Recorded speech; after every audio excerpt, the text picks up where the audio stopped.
Hello, everyone. Welcome to the panel. Maybe we should do a round of self-introduction first. Let's start with Leona. Okay, hi everyone. I'm Leona from Inbox project, and I'm building stateless ZK rollup. So yeah, we've been working for this for 3 years, and getting to be public recently, and I'm really happy to see that. And today I'm really honored to be here to discuss many things. And the other people are not know exactly know what we are not doing. So yeah, I'm really happy to have a talk today. Hi, good afternoon, everyone. My name is Bilal. I'm from the UK. I'm the co-founder, one of the 3 co-founders of zkex.com. So we're a project that started about a year ago, and we had this crazy, wild idea that we can build a CEX replacement. And we had this idea that the world is going multi-chain, the world is going to need better security solutions, and we thought the best way to secure crypto is with ZK proofs. And I think a few of our bets played out. FTX crashed 1 year into our project, and there's so much FUD right now with CEXs. There's no safe space at the moment for trading, we don't think. So we're creating a safe space that's completely unruggable, that's super secure, that has the same performance and functionality as a CEX, but everything is on-chain and everything is self-custodial. So I currently live in Hong Kong, and I'm half thinking about moving to Taiwan. So it's such a cool place. So thank you. Hi, everybody. Thank you for joining us today. My name is Shadi Eldamadi. I'm a co-founder of Holonym. We deal in custody and thinking specifically about how ZK enables us to delegate custody in a safe and secure way without giving up ownership over our data or keys.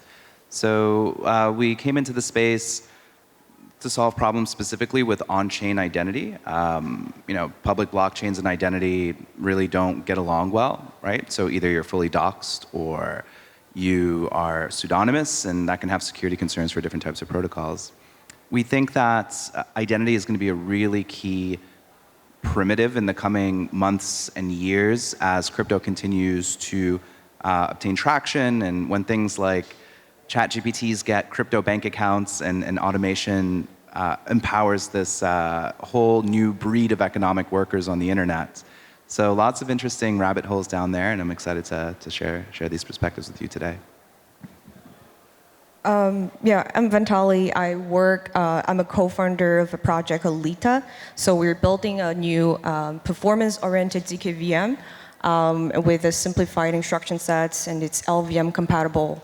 And we use Plunky 3. We're building this new proving system with Polygon and Plunky 3 as our backend. So why don't we start with a spicy question? So what do you think is the best use case and the worst use case of ZKP?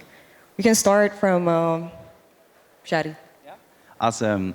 So this is a really interesting question. I think it's important perhaps to start with maybe the best or the worst use case of crypto. So, the best use case of ZK, and then we'll go into the worst use case. So for ZKPs, I think they're really, really useful when you make things more efficient, when you reduce the work that anyone has to do to re-verify some really large, heavy, cumbersome algorithmic fact. And now, this is really important as knowledge becomes more computable, right? So now we have a whole universe of digital data objects that are becoming semantically labeled that provide a great framework for all sorts of automation, inductive inference, for all types of AI models. Now, when you scale this, right, say for example, you have a weather prediction app that's operating on some model, and it's a perfect one-to-one replica. The model has data that's a perfect one-to-one replica with the entire world. And you want to prove to another algorithm that you've performed all the calculations, say like you're doing finite element analysis, and you're looking to predict the temperature and the pressure in each little cubic millimeter on a complete digital twin of the planet Earth. And you want to prove to some new extrapolative AI algorithm that you've done that work correctly. So it makes no sense to recompute that every single time to make sure that it's correct, right? So I think ZK proofs are exceptional at reducing wasted computational energy and will allow us to scale just digital systems and automation in general. Now, the worst use case of zero-knowledge cryptography is, I would say, when it's being used as a hammer to solve every single nail, right? So one of the biggest pluses of ZKPs is producing a proof on data that you have without revealing that data. However, every single data set that you're going to be producing proofs on has a limited number of features, right, that you can produce those proofs on, right? So if I begin proving all sorts of things, such as, say, with a government ID, I'm over 18, I'm from New Jersey, I'm a U.S. citizen, I'm blood type A, eventually you're going to be fingerprinting yourself. So at that point, ZKPs just become a hype, an empty, superficial, and potentially even computationally expensive way to cover up privacy when in general you're just giving people a way to fingerprint themselves. So I think we need to be really careful about how ZK is put into implementation to avoid just going back to the origin, right, right to the place that we started.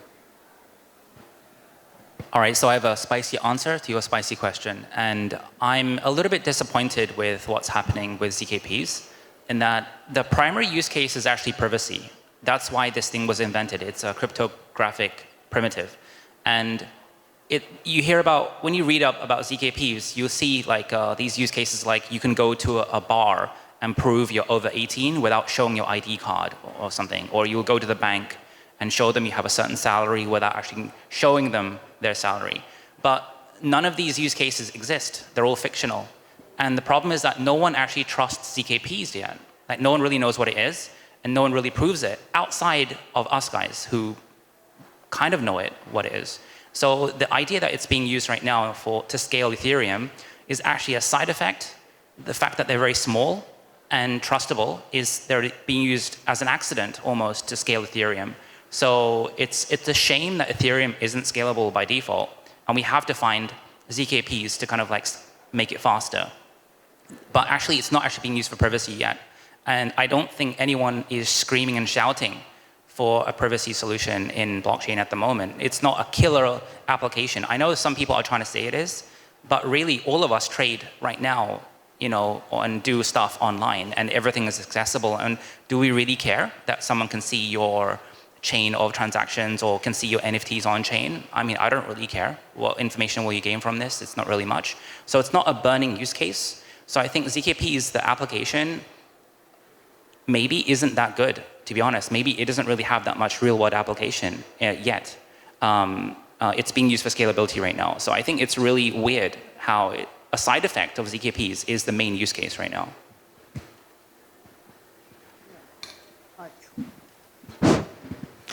Yeah, ZKP is a new paradigm language, a programming language as well. So yeah, it can be applied for anything, but there's a lot of bad use cases under good use cases. Under bad use case, worst use case, maybe ZKP is really bad at dealing something on time because it's consuming a lot of computation power and memory. So if your government start to say we use ZKP to control the combat system of the military or something like that, no, you need to stop the paying tax for them. And also the ZKP is proven to be not effective to doing the bridge for the Bitcoin, and a lot of people are trying to make a Bitcoin bridge with ZKP, but it's not so good way because ZKP cannot support that since the Bitcoin side is not accepting the ZKP right now. So yeah, some ZKP schemes can be used for some kind of bridge or the part of bridges, but yeah, ZKP is not so good for that. And good use cases, actually blockchain-related stuff are really good use cases. Actually, because the blockchain is super slow, but most secured verification machine, right? And the ZKP is a very efficient verification machine, right? So if we combine them, we have the super efficient and the most secure verification machine. So the ZKP plus blockchain, it makes a lot of sense. So yeah, the blockchain-related stuffs are really, I think, the best use cases. Next question. It's also pretty spicy. So name one unpopular opinion you have about ZKP? We can start, Shadi. An unpopular opinion. I think I don't know. I don't know if I have a specifically unpopular opinion, but I'll take my response time to respond to Bilal's spicy take on whether privacy is important for identity or not. I think I do definitely agree with you that people don't seek out privacy by default when their incentive is to sign up for something for an airdrop, for example. I think they're like, oh yeah, here, take my data, have it. But I do believe there is a really strong driving force behind protecting your own data, your own credentials. So take a look at Instagram. Instagram gives you the option to have a public account or a private account, and tons of folks choose private accounts because people get fired, right, for posting certain types of data, for behaving in certain ways. Now with a blockchain, all blocks are linked to all positive or all previous history. So any sort of behavior that you do becomes part of the record forever. And specifically, I think it's interesting, like we're building a social graph on these blockchain systems, and they've been mostly exploited by analytics companies that sell that data, say like Nansen or Blockworks, for example.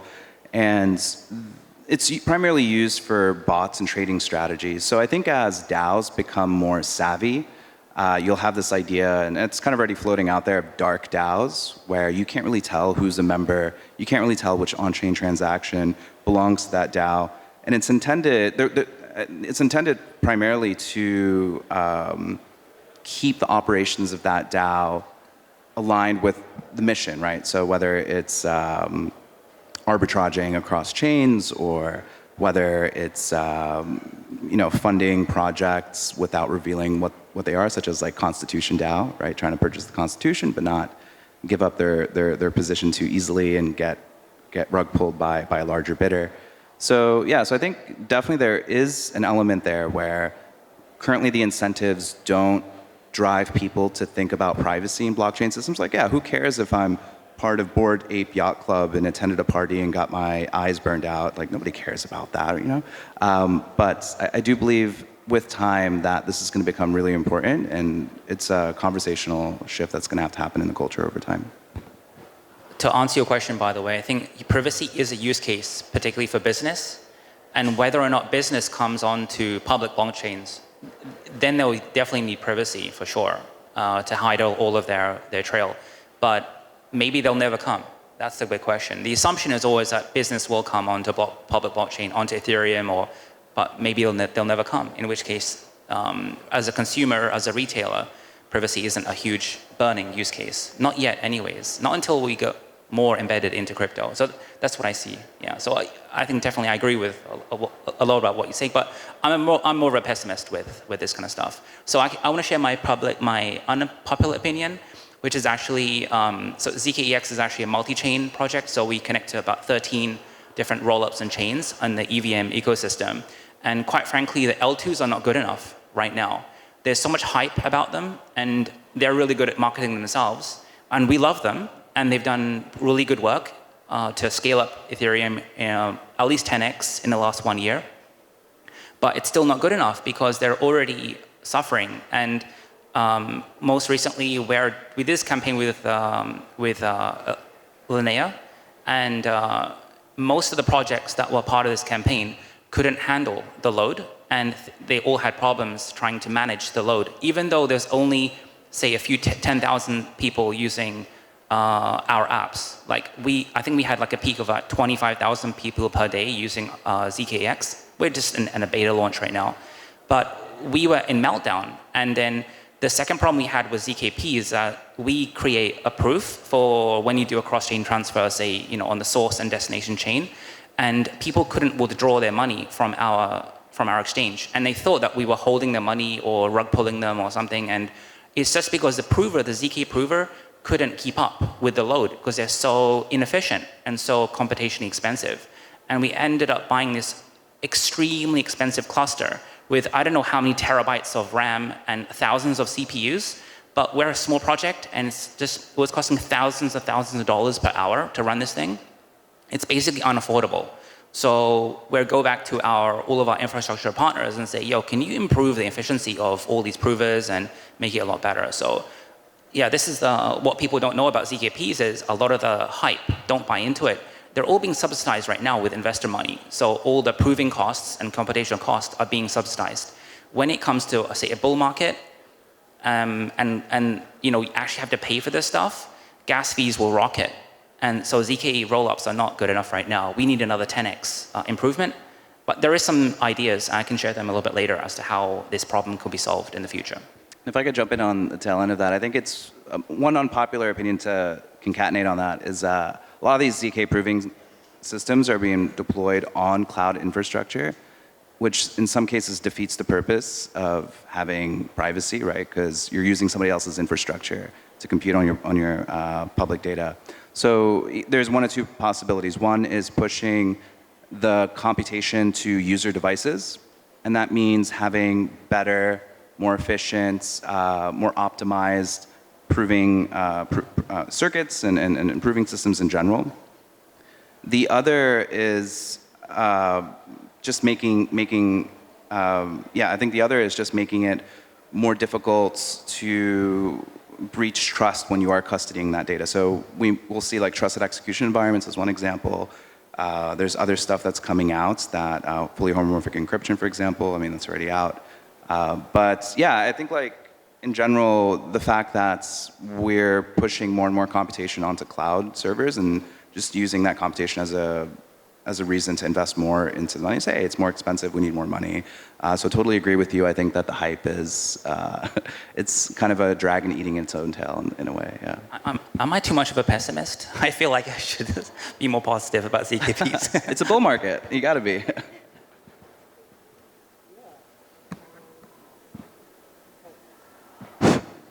Yeah, for me, I have two unpopular opinions in ZKP space. One is that, ZK rollups are not so ZK, and this is one thing I need to talk about. A lot of people,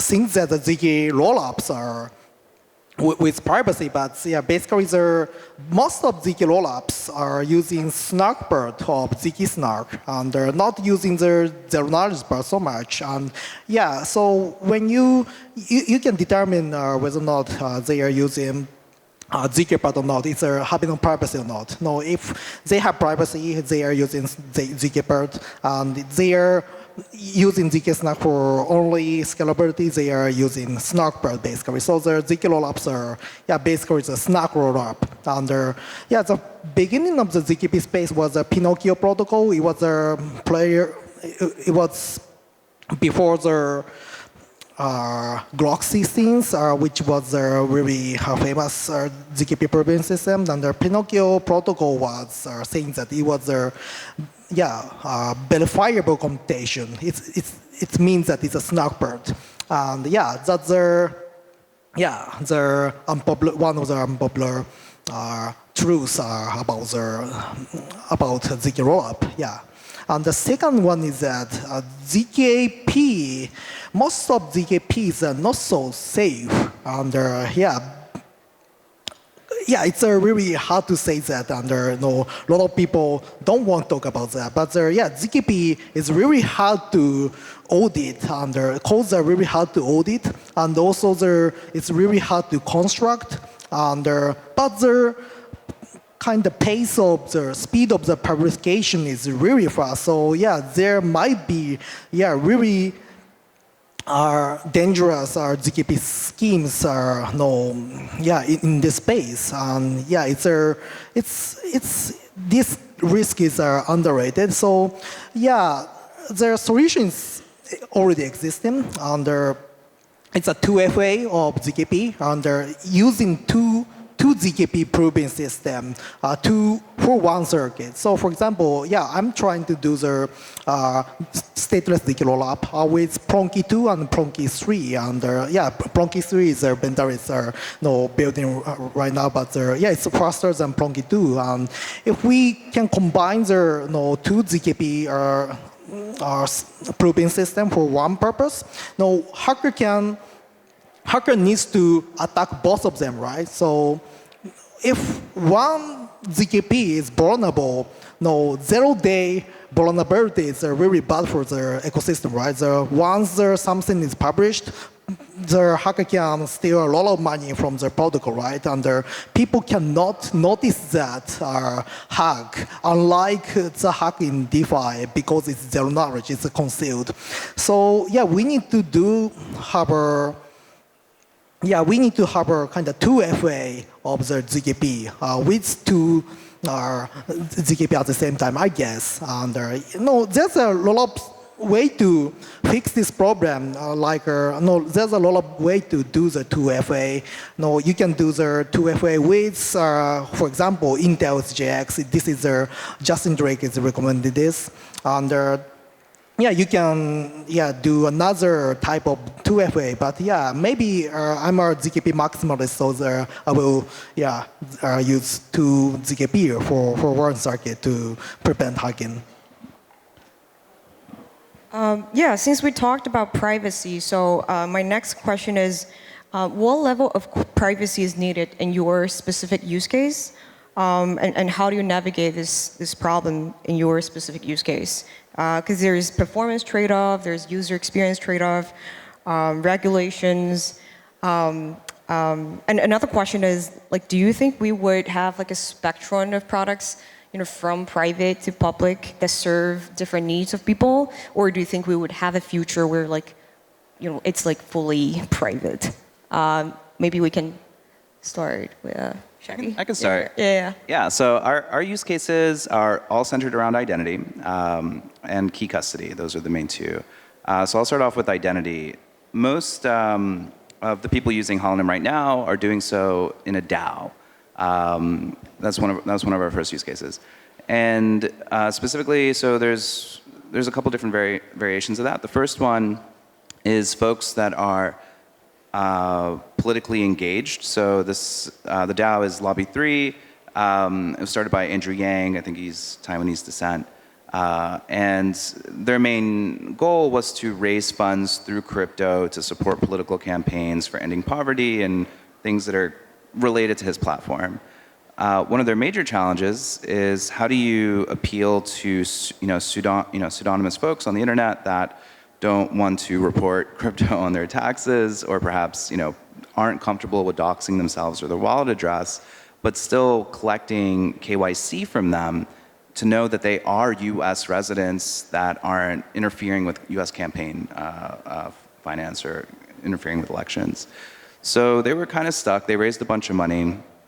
They couldn't actually donate to campaigns because they couldn't meet that regulation for campaign finance.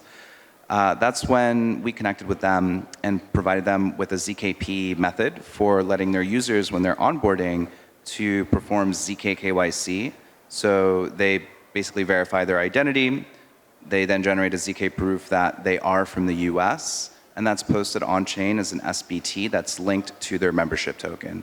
So now they can have compliance with regulations. They can say, hey, all of our members have passed KYC, just as well as any other exchange or any other business that's doing this, maybe even a little bit more rigorously.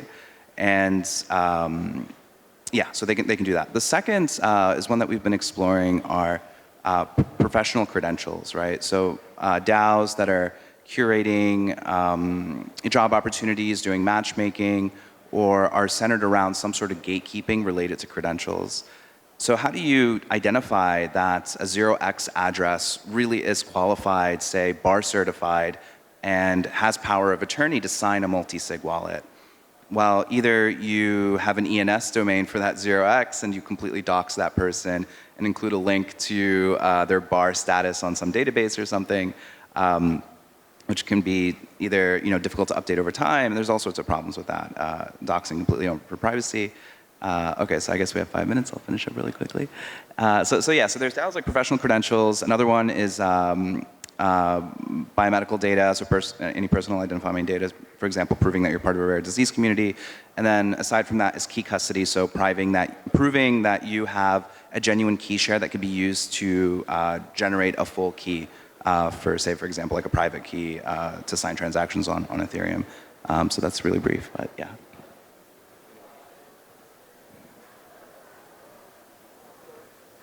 So the question was how to make the privacy application with kind of decent manner. Is that correct? Okay. So the privacy is a bit controversial right now, right? They're kind of water divided to the west side and the east side recently, and a lot of the money transfer and their ID identification are kind of heavily watched by the government recently, and it's a really hard time for the privacy, people's privacy right now, I guess.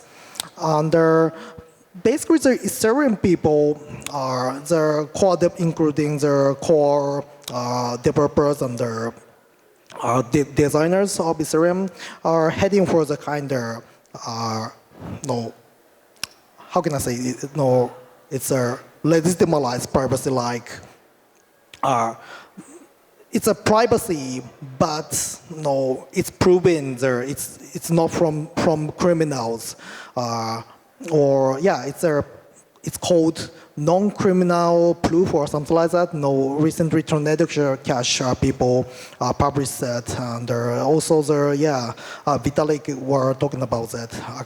The money transfer or money exchange with privacy, but proving it's not relevant to criminals fund or something like that.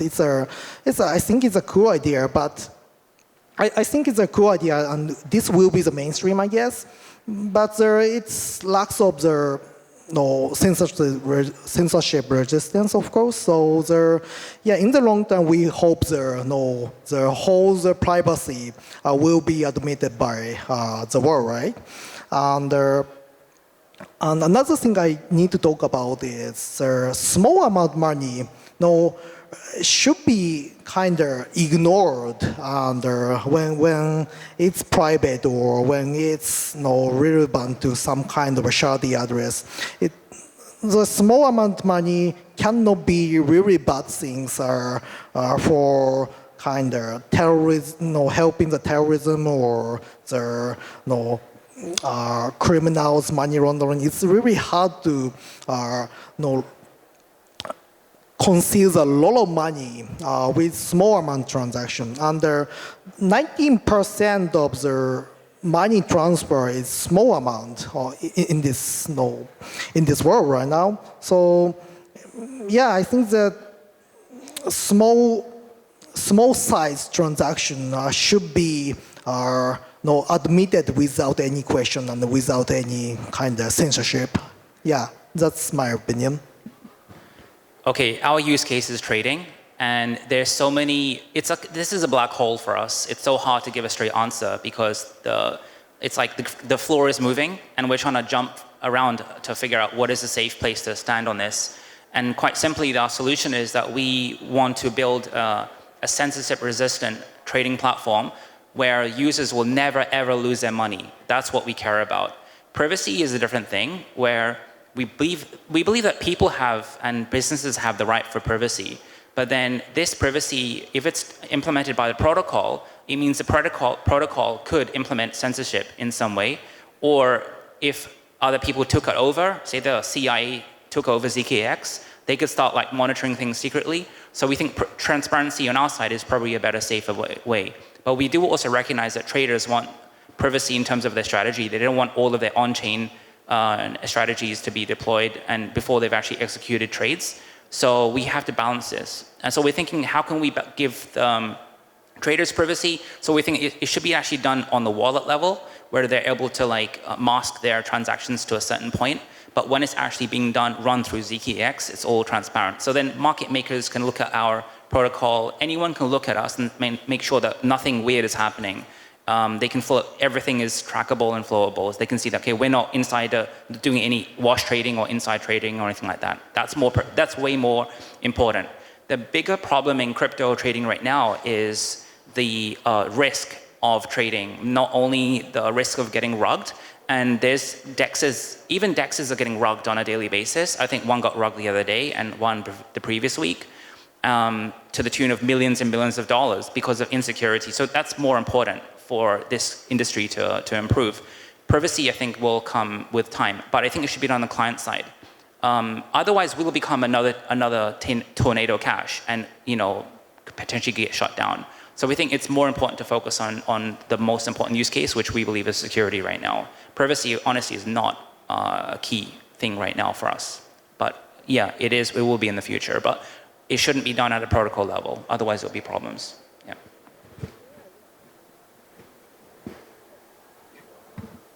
Is it the time? Yeah. Yes. Thanks. Thanks, everyone. And yeah, I hope you guys enjoyed it. Yeah. That's it. That's the end of the show. Thank you. Thank you so much. Cheers.